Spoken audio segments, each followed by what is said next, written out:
David Licauco spotted ang pagligo sa pool kasama ang babaeng ito, sino siya malalaman na.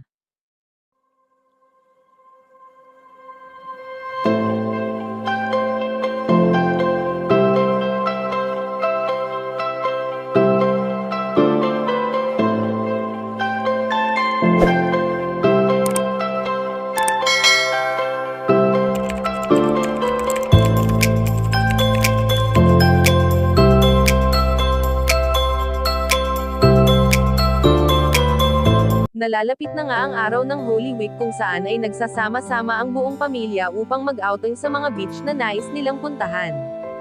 Batid naman nating lahat kung gaano kasaya ang pamilya na mayroon si Ginoo David Licauco na kung saan ay palagi siyang sinusuportahan ng mga ito sa lahat ng mga ganap niya sa buhay.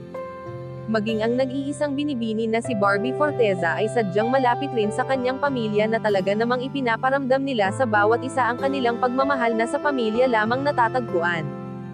Sa karera nga na mayroon ang tambalang Barda ay marami ang natutuwa, dahil sa madalas nilang pagpapakilig sa mga netizens na nagbibigay buhay sa bawat isa sa mga taga-subaybay.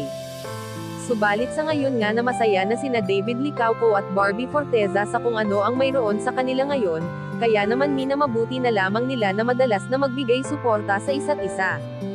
Sa ngayon nga ay ayon sa aming impormasyon na nakalap na spotted si Ginoo David Licauco na naliligo sa isang pool kasama ang babaeng kanyang katambal na si Barbie Forteza. Sa larawang ito nga ay ating mapapansin na tila may bagong project ang Barda na talagang kaabang-abang lalo na at minsan na nilang isinapubliko na ngayong taon nga ay maraming projects ang kanilang pagsasamahan. Kayo mga kachika, anong masasabi nyo dito? Please leave the comment and don't forget to subscribe.